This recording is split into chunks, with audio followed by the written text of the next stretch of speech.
Barney never thought his homecoming would start like this. Instead of a warm welcome at the front door, he was stunned to find his parents living like prisoners in a broken-down, sweltering RV right behind their own house. The moment he rushed over, his mother went pale and frantically pulled him down into the shadows. She whispered just one thing: "You have to leave. If your two brothers see you, it will only get worse." Barney was completely stunned. Where were his two successful brothers, and why would they let their parents live in a place like this? And what would it take for him to get his parents back into their own home? If it were you, would it break your heart seeing your parents endure such suffering in silence while trying to hide their fear? What would you do to punish those ungrateful brothers? Let us know in the comments below. After months of being away, Barney finally returned home today. He pulled his heavy truck onto the dirt shoulder just down the street from his parents' house. His 7-year-old daughter, Chloe, was fast asleep in the passenger seat, completely knocked out by the air conditioning. It was a sweltering summer day, the kind of heat that made the pavement shimmer. Barney decided to let her sleep. He cracked the windows just enough and locked the doors, deciding to go surprise his parents by himself first. Barney stepped out into the blinding summer sun. He wiped a drop of sweat from his forehead. For years, his older brothers, Preston and Kevin, had mocked his weight and treated him like a broke, useless mechanic. But things had changed. Barney had built his own auto repair company from the ground up. He was making real money now, though he still preferred his simple clothes over fancy suits. He was excited. He wanted to show his parents that their youngest son had finally made it. He walked up the familiar driveway, expecting the front door to swing open and his mother to run out for a hug. Instead, the main house was locked up tight. All the curtains were drawn shut. It looked totally lifeless. Barney frowned. He walked around the side of the house, heading toward the backyard. The grass was completely dead and yellow from the summer heat. Parked near the back fence was a rusted, beat-up RV. The door was propped wide open. A faint clucking sound came from inside. Barney walked over. He looked inside the RV. The soot made his blood run cold. The inside of the RV was completely gutted and covered in loose hay. Sitting right there on the dirty floor were his parents, William and Mary. They were surrounded by chickens and little yellow chicks pecking at the ground. Both of his parents were wearing filthy, ragged clothes that looked like they hadn't been washed in weeks. Their faces were covered in dirt and sweat. They looked skinny, exhausted, and completely broken. Tears immediately welled up in Barney's eyes. The big, tough mechanic suddenly felt his throat tighten so hard it hurt. "Mom? Dad?" Barney said, his voice shaking. "What in the world is going on here?" Hearing his deep voice, William and Mary jumped, but they didn't smile. They didn't look relieved. Instead, their faces turned completely pale with sheer terror. They looked at his massive frame standing in the doorway, and then they immediately looked toward the main house. Mary quickly put her hands together in a desperate, pleading motion. "Oh my God, Barney, get away!" Mary hissed loudly, her voice filled with absolute panic. "You can't be here.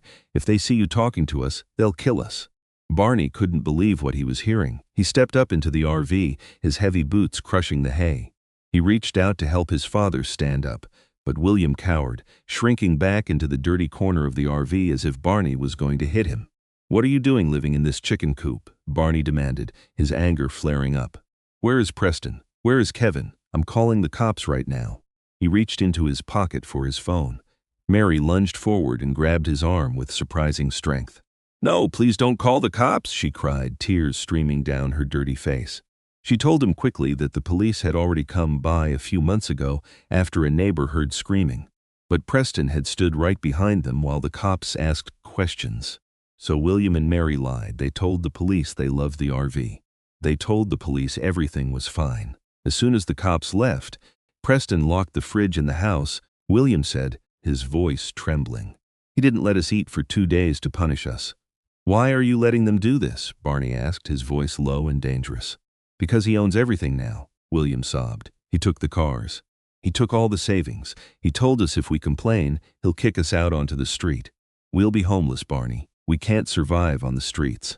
Please, just leave. Don't make it worse for us." It hit Barney like a ton of bricks. This was elder financial abuse. His brothers had stolen everything his parents owned and thrown them into a sweltering chicken coop. His parents weren't stubborn. They were hostages. They were terrified of their own sons. Barney clenched his jaw. His fists tightened. He wanted to march into that house, grab his brothers by the neck, and beat them until they couldn't walk. But he looked down at his mother, who was still shaking and crying. He knew that if he started a fight, Preston would just call the police and say Barney was trespassing. And his terrified parents would probably take Preston's side just to avoid getting punished later. Violence wasn't going to fix this. He needed to be smart. He needed proof. He took a deep breath, forcing himself to calm down. "Okay," Barney said softly, "I won't start a fight. I promise." Barney left his parents in the RV and walked quietly back to the main house. It was the middle of the afternoon. He went to the side door. Using a trick he learned back in his rougher teenage years, he picked the lock in less than 10 seconds and slipped inside. The house smelled like cheap cigars and expensive whiskey. The living room, which used to be full of family pictures and cozy furniture, was completely trashed. Empty bottles were everywhere. Cigar ash was rubbed into the carpet. Preston and Kevin were clearly living like kings, throwing wild parties with their parents' money while their parents baked in a tin can outside. Barney didn't waste time. He went straight to his father's old wooden desk in the corner of the room. He started going through the drawers, looking for anything that proved how Preston got control of the money. In the bottom drawer, buried under a pile of unopened mail, he found a thick legal document. It was a mortgage agreement. Barney opened it up and read through the legal jargon. Preston had taken out a massive second loan against the house. He had pulled out hundreds of thousands of dollars in cash. But the house was entirely in William's name. How did Preston get the bank to approve it? Barney flipped to the very last page. There it was. A signature, William Miller. Barney stared at the ink. A cold realization washed over him. The signature was perfectly smooth and flawless. His father had severe Parkinson's disease. His hands shook so badly he couldn't even hold a glass of water without spilling it. He definitely couldn't write his name this perfectly. Then Barney looked at the date stamped by the notary public. October 14th, Barney remembered that exact date. He remembered it clearly because he had driven 6 hours to sit in the hospital with his father after a major heart attack. His father had been unconscious in a hospital bed all day. There was absolutely no way he was sitting in a bank, signing a mortgage on October 14th. "You stupid bastards," Barney whispered. Preston hadn't just bullied his parents. He had committed federal mortgage fraud. Barney pulled out his phone. He took clear, high-resolution pictures of the forged signature, the date, and the notary stamp. He didn't need to punch his brothers anymore. He was going to use the law to destroy them and put them in federal prison. He carefully put the papers back exactly where he found them. Just as he closed the drawer, he heard the heavy crunch of gravel outside. An expensive SUV had just pulled into the driveway. Barney walked back to the RV. The harsh summer sun beat down on his shoulders, making his dark western shirt stick to his back. Inside the sweltering tin can, the heat was suffocating, smelling of dry hay and unwashed clothes. His father, William, was sitting up on the torn mattress, looking exhausted and annoyed. William saw Barney coming and immediately turned his head away. He didn't want to look his youngest son in the eye. He didn't want Barney to see his shame. "What are you doing here, Barney?" William muttered, wiping sweat from his dirt-streaked face. "You shouldn't have come. You're just going to cause trouble." Barney knelt down on the hay-covered floor, ignoring the chickens pecking near his boots. He gently took his father's shaking, calloused hand. "Dad, I was inside the house. I saw the mortgage papers," Barney said softly. "The one with the forged signature from October 14th, the day you were in the hospital with a heart attack. I know Preston stole your money. I know he forced you out here." William yanked his hand away with surprising force. His eyes widened in absolute panic. He looked nervously toward the main house, terrified that Preston or Kevin might be listening through the thin walls. "You don't know what you're talking about," William snapped, his voice trembling but fiercely defensive. "Preston is a good boy. He's a CEO. He's just going through a tough time with his business. The economy is bad. He needs the house to secure his loans. Mary and we volunteered to stay out here. We like the fresh air. We like the chickens." Barney stared at his father in disbelief. The old man was sitting in a filthy, boiling hot chicken coop, wearing unwashed rags, and he was still trying to protect the monster who put him there. It was the tragic, heartbreaking reality of elderly victims. Their pride, their love, and their deep-rooted fear kept them from admitting their own children were abusing them. "He's starving you, Dad," Barney pleaded, his voice breaking. "He locked the fridge. He took your cars. He took everything you worked 50 years for. I'm fine, we're fine, William shouted, his face turning red. Preston is busy. He brings us leftovers when he can. Don't you dare interfere with his life, you hear me? You're just a mechanic, Barney. You fix trucks. You don't understand high finance and corporate loans. Suddenly, William stopped shouting. He gasped loudly for air. His face turned a terrifying shade of gray. He collapsed back onto the mattress, clutching the left side of his chest, his eyes rolling back in pure agony. William! Mary screamed in terror. She rushed to his side, frantically patting his pockets, but she didn't have any medicine left. She had just taken the last half pill of her own medication. He's having another attack. Help him! Barney didn't panic. Years of running a heavy machinery shop had taught him to stay calm in emergencies. He practically tore open his travel duffel bag and pulled out his premium emergency medical kit. He kept it fully stocked because of his own daughter's severe allergies, but it had everything. He grabbed a small bottle of high-grade nitroglycerin tablets. Hold his head up, Mom, Barney ordered, his voice steady and commanding. He placed a tiny white pill under his father's tongue. Let it dissolve, Dad. Don't swallow. Breathe slowly. Look at me. Within a long, agonizing minute, the color started returning to William's face. The terrifying tension in his chest eased. He closed his eyes, completely drained of all energy, and fell into a deep, exhausted sleep. Mary buried her face in her dirty hands, sobbing uncontrollably. Barney sat back on his heels, watching his father sleep. A bitter, cold realization washed over him. He couldn't call the police. If he dialed 911 right now, Preston would simply lie. And worse, his parents would back Preston up. They would swear to the cops that they chose to live in the RV. They would lie to protect their successful son. The police would leave, and Preston would punish them even worse the second Barney drove away. Criminal charges required victims who were willing to testify. His parents were too brainwashed, too ashamed, and too terrified of being homeless to ever speak against Preston in court. If Barney wanted to save them, he couldn't use a badge. He had to hit Preston where it actually hurt, his ego and his wallet. He had to use civil law and ruthless financial leverage to crush his brother completely. Barney looked over at his daughter Chloe, who had just woken up and wandered into the RV, rubbing her eyes sleepily. Daddy, she mumbled, looking confused at the chickens. Barney scooped her up in his massive arms and hugged her tight. Listen to me, sweetie, he whispered into her ear. We're going to play a little game today, okay? Let them think I'm still just a poor, fat mechanic. Don't tell anyone about my big company or our nice house. Chloe nodded, burying her face in his broad shoulder. Barney stood up. He was going to play the pathetic broke brother, so Preston would never see the executioner coming. Barney stepped out of the stifling RV and walked behind a row of rusted trash cans, making sure he was completely out of sight from the main house's windows. The afternoon heat was blistering, causing sweat to pour down his neck, but Barney's eyes were ice cold. He pulled out his phone and dialed a private number. It rang twice before a crisp, professional voice answered. Rossi speaking. Rossi was the head corporate attorney for Barney's auto repair empire. He was a ruthless, high-powered lawyer who charged $1,000 an hour and never lost a case. Rossi, it's Barney, he said quietly, wiping sweat from his forehead with the back of his hand. I have a personal situation. My brother, Preston Miller, committed federal mortgage fraud. But I can't call the cops yet. He's got my parents hostage financially. They won't testify. Understood, boss, Rossi said, his tone instantly shifting to maximum respect. If we can't use criminal law, we bury him in civil court. What's the play? Preston has a second mortgage on my parents' house, and I bet my life he owes money to a bunch of private lenders and loan sharks to fund his fake millionaire lifestyle, Barney said, his voice hard and uncompromising. I want you to track down every single one of his debts.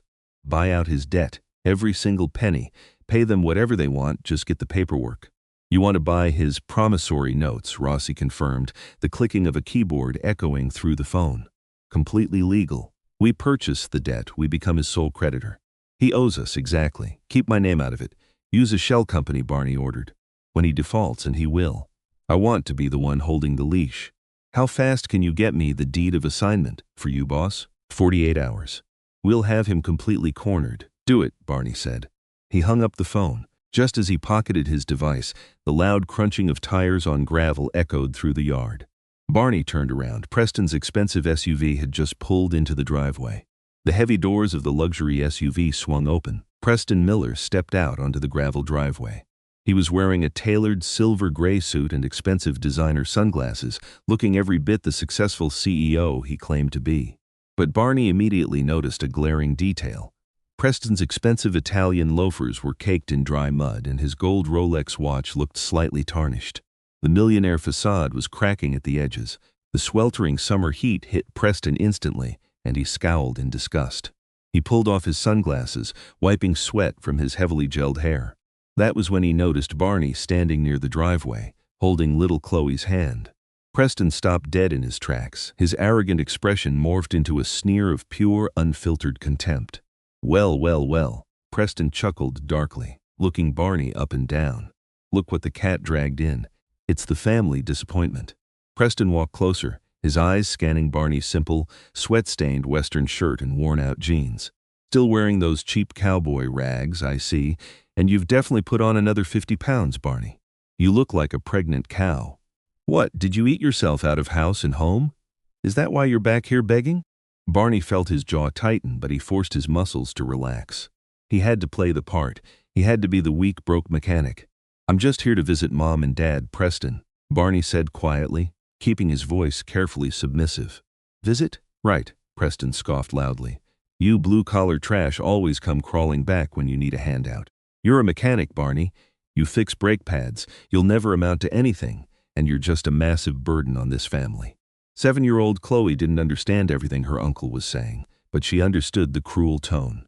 She frowned angrily and stepped in front of her massive father, balling her tiny hands into fists. Don't be mean to my daddy, she squeaked. Preston rolled his eyes. Teach your brat some manners, Barney. Barney gently placed a massive hand on Chloe's shoulder, pulling her back behind him. He looked down at her and gave her a subtle, reassuring nod.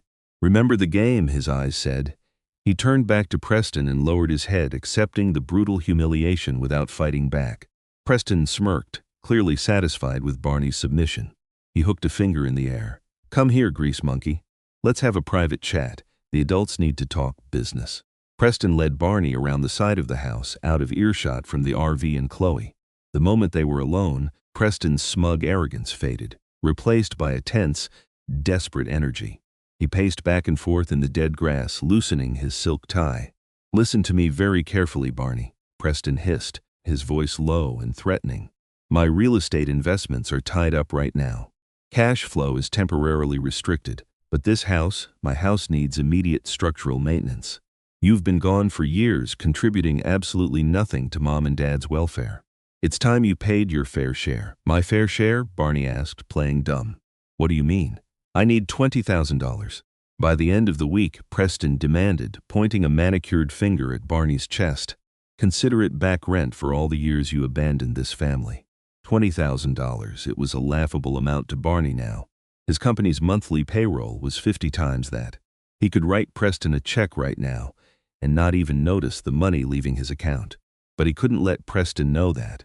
Barney raised his left hand and subconsciously rubbed his thumb over his bare ring finger, the exact spot where his old, cheap wedding ring used to sit before his wife passed away. It was a nervous habit from his days of struggling to make ends meet. He channeled those old, painful memories of poverty to make his performance believable. Preston, I don't have that kind of money, Barney said, his voice laced with genuine-sounding panic. I'm just a mechanic. I live paycheck to paycheck. $20,000, that's impossible. Please, I don't have it. Preston's face darkened into a furious scowl. You useless fat pig, he spat. He stepped directly into Barney's personal space, jabbing his finger hard against Barney's chest. If you don't come up with that money, I'm selling this entire property next week to a commercial developer. I already have the buyers lined up, and when the bulldozers come, I'm throwing the old man and the old lady out on the street. They'll be living under a highway overpass because of you. It was a textbook guilt trip, extorting money by threatening the safety of their vulnerable parents. Barney stared down at his brother. For a fraction of a second, the mask slipped. The terrifying, cold-blooded aura of a ruthless, self-made millionaire flashed in Barney's eyes. It was a gaze so heavy and intimidating that Preston instinctively took a step back, suddenly feeling a chill despite the blazing summer heat. But just as quickly as it appeared, Barney hid it away. Barney swallowed his rage, letting his shoulders slump forward in defeat. He reached into his back pocket and pulled out his cheap, worn-out leather wallet. With trembling hands, Barney pulled out a small wad of crumpled bills. It was a mix of 10s, 20s, and a few faded $100 bills, the typical cash tip money of a blue-collar worker. This is all I have right now," Barney stammered, shoving the crumpled cash toward his brother. "It's about $400. It was supposed to be Chloe's food and gas money for the month. Take it. Just, please give me more time to figure out the rest. Don't sell the house yet." Preston snatched the money out of Barney's hand. He thumbed through the crumpled bills with a look of extreme disgust, as if the cash was infected with a disease. $400? This won't even cover my golf club fees," Preston sneered, shoving the money into his tailored suit pocket anyway. "You're pathetic, Barney. You have exactly 7 days to get me the rest, or Mom and Dad are homeless. Enjoy the heat, loser." Without another word, Preston turned on his heel and marched toward the main house. He unlocked the front door and stepped inside, immediately met by the refreshing blast of central air conditioning. He slammed the door shut, locking Barney out in the suffocating, blistering summer heat. Barney stood perfectly still in the dead grass. Chloe came running around the corner and immediately hugged his leg tightly. "Daddy, why did you give him our money? Why is he so mean?" Barney knelt down in the dirt, completely ignoring the sweat dripping from his chin. He gently stroked his daughter's hair. "It's okay, sweetie. I'm okay. Don't worry about Uncle Preston. He's just falling into a trap." Barney stood up, his eyes locked onto the locked front door of the main house. The countdown had started, but as Barney comforted his daughter, he didn't notice the rustling of dry leaves near the broken wooden fence. Peering through the gaps in the wood, a pair of sharp, desperate eyes was watching them closely from the shadows of the bushes. "Fat-shamed and extorted by your own brother. Could you hold your temper? Tell us what you would do in the comments below." Late afternoon arrived, casting long, deep shadows across the dead grass. The summer heat was finally starting to break. Barney was sitting outside the RV, using his pocket knife to strip wires on a broken electric fan he had found in the garage. He wanted to get some air circulation going for his parents before nightfall. Suddenly, a low, sharp whistle broke the silence. Barney looked up. Peeking out from behind a row of overgrown, dried-out hydrangea bushes was his middle brother, Kevin. Kevin was tall but painfully skinny, wearing a cheap, oversized polo shirt. He always looked like a frightened weasel. Kevin gestured frantically for Barney to come over. Barney set down his knife and walked toward the bushes. As soon as he was close enough, Kevin grabbed his arm and pulled him behind the wooden fence, out of sight of the main house. "Hey, buddy," Kevin said, putting on a sickeningly fake smile. "It's good to see you, Barn. Really is." Kevin's hands were shaking violently as he pulled a half-smoked cigarette from behind his ear and lit it. He took a deep, desperate drag. Unlike Preston's aggressive arrogance, Kevin was a textbook coward. He played the nice guy who claimed his hands were tied. "Man, I feel so bad for Mom and Dad," Kevin whispered, exhaling a cloud of smoke. "I really do, but my construction business went under, you know. I'm tapped out. I can't help them." Barney just stared at him, keeping his expression perfectly blank. "But let me tell you a little secret about our beloved brother," Kevin hissed, leaning in close. "Preston is completely full of shit. That CEO title, a shell company. That fancy SUV, a high-interest lease. He doesn't own a damn thing. His whole life is a giant fake bubble, and it's about to pop." Kevin looked nervously over his shoulder toward the main house. "I need a favor, Barn. I need $5,000 in cash. Right now." Barney raised an eyebrow. "5,000 for what?" "A bus ticket out of state." "I need to disappear before the real sharks show up," Kevin said, his voice cracking with genuine panic. "I don't understand," Barney lied smoothly, playing the confused mechanic. "Preston said he just needed 20 grand for house maintenance." "What sharks?" Kevin laughed bitterly. He pulled a crushed cigarette pack from his pocket, grabbed a pen, and scribbled 2 massive numbers on the cardboard. "Maintenance? Try survival," Kevin spat, tapping the cigarette pack. Preston forged Dad's signature on a second mortgage for 300 grand. He blew it all on bad crypto investments and his fake millionaire lifestyle. Then he borrowed another 50 grand from some extremely dangerous loan sharks in the city. Barney stared at the numbers scribbled on the trashy cardboard. $350,000. "It gets worse," Kevin whispered, his eyes wide with terror. "The bank sent the official notice of default last week. They're going to foreclose and seize the property. But Preston found some shady commercial buyer.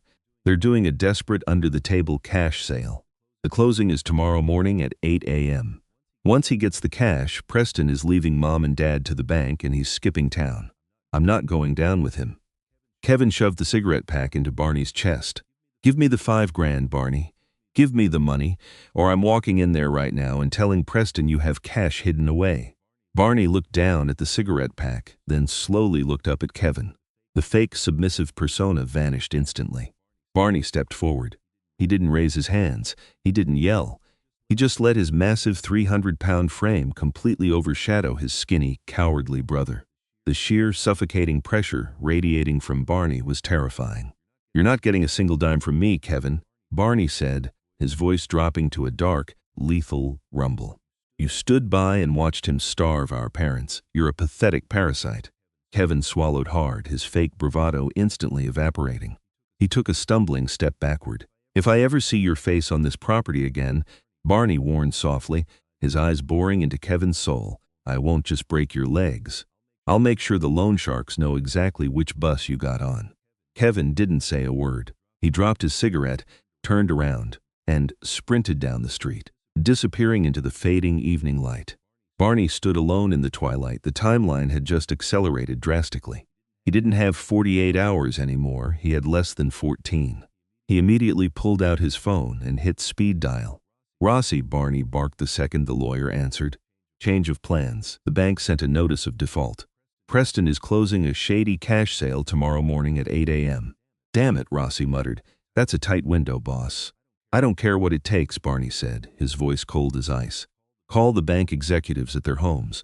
Offer them double the debt value if you have to. I want that mortgage and I want the loan shark paper. Lock it down before 8 a.m. tomorrow. Do not fail me. Understood, sir, Rossi replied. Consider it done. Barney hung up the phone. He turned to look at the main house, where the lights were just turning on. The trap was set. Now all he had to do was wait for the rat to walk into it. A coward backstabbing his brother for a quick escape. Is cowardice worse than malice? What do you think?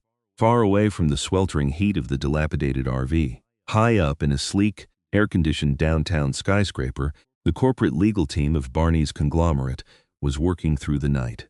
Led by Rossi, a dozen lawyers in tailored dark suits hammered the phones. They weren't asking for favors. They were exercising raw, overwhelming financial power. It was the brutal reality of distressed debt buyouts. Cash was king. At 2 a.m., Rossi personally woke up the regional director of Preston's bank. Using a shell asset management company, Rossi wired the full $300,000 plus a massive premium to buy out the defaulted mortgage immediately. The bank happily took the cash rather than dealing with a messy foreclosure. By 4 a.m., Barney's security team tracked down the loan sharks.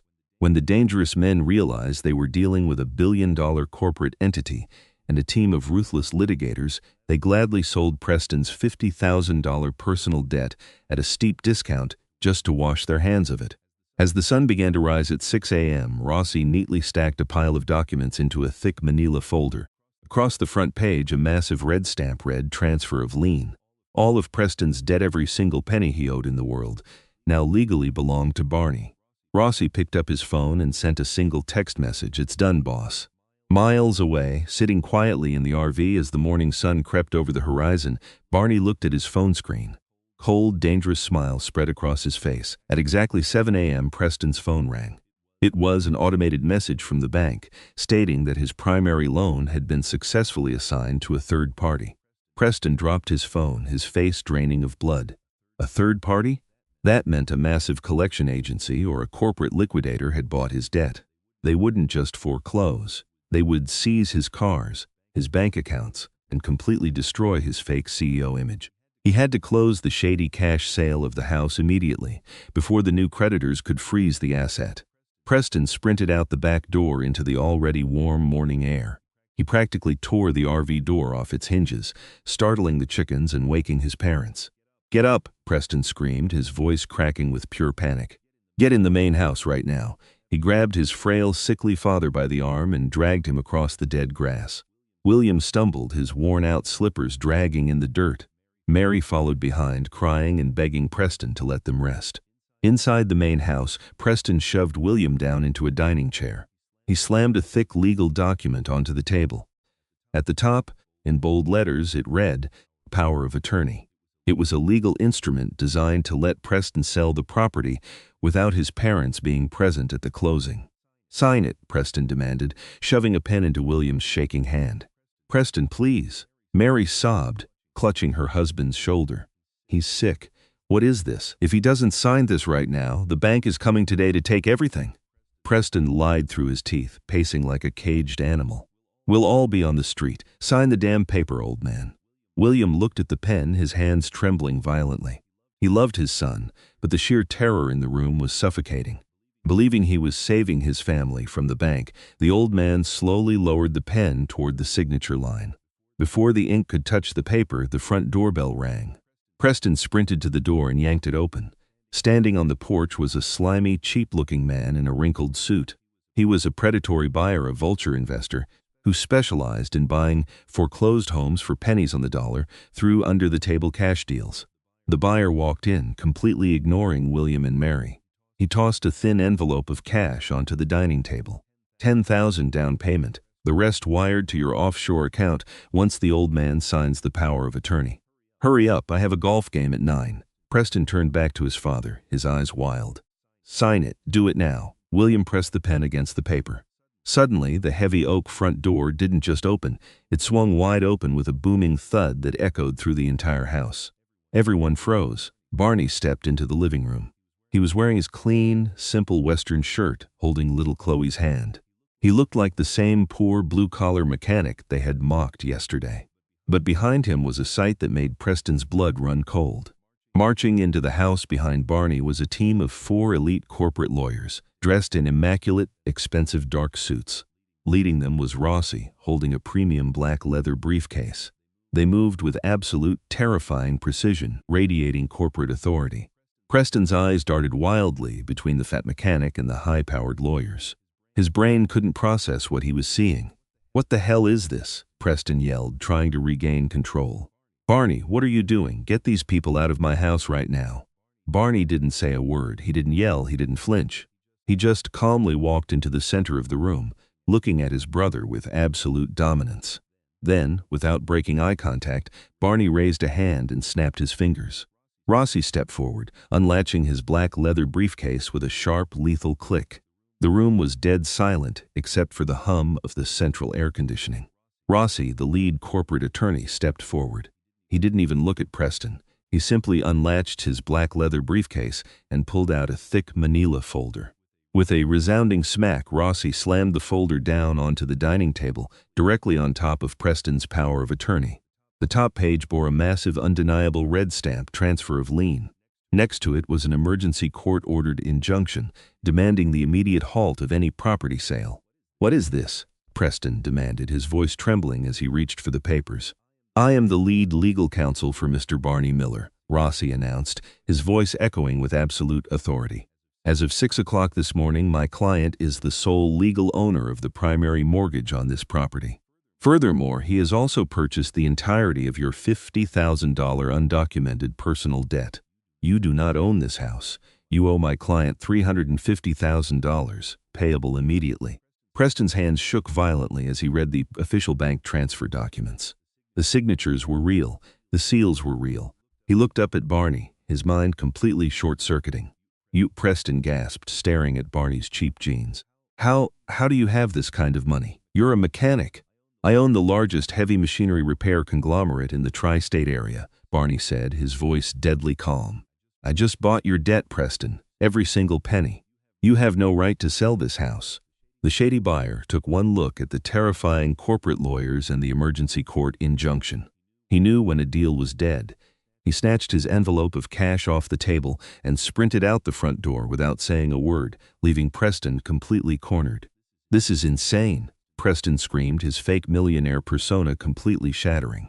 "You can't do this. This house belongs to Dad, not you. I have his power of attorney." Barney didn't raise his voice. He simply reached over, flipped to the second page of the mortgage document, and tapped a massive, calloused finger against the signature line. "You forged his name, Preston," Barney said, his eyes locking onto his brother's panicked face. "This mortgage was signed on October 14th, the exact day Dad had his heart attack. He was unconscious in the emergency room." I know because I was sitting right next to his bed while you were too busy closing deals to visit him. Rossi pulled another document from his briefcase. We had a forensic handwriting expert analyze the signature overnight. It is a confirmed forgery. Mr. Miller falsifying a signature to secure a $300,000 mortgage is a Class C felony. It is federal mortgage fraud. This is a federal offense, Rossi repeated coldly. If my client hands this file over to the FBI, you are looking at a minimum of 10 to 15 years in federal prison. The blood drained entirely from Preston's face. His knees buckled, and he collapsed onto the living room carpet, sweat pouring down his forehead despite the cool air conditioning. His arrogant, superior attitude was completely gone, crushed under the absolute, suffocating weight of the law. William and Mary sat frozen at the dining table. The horrifying truth finally pierced through their years of denial. Their favorite, successful son hadn't just stolen their money, he had forged their names to commit a federal crime. And worse, he was perfectly willing to throw them out onto the street to save his own skin. Barney reached into his pocket. He pulled out the tiny, halved blood pressure pill he had taken from his mother's shaking hand the day before. He placed the broken pill gently onto the glass dining table. "You drive a luxury SUV, Preston," Barney said, the quiet disappointment in his voice cutting deeper than any knife. "You wear tailored suits and Rolex watches.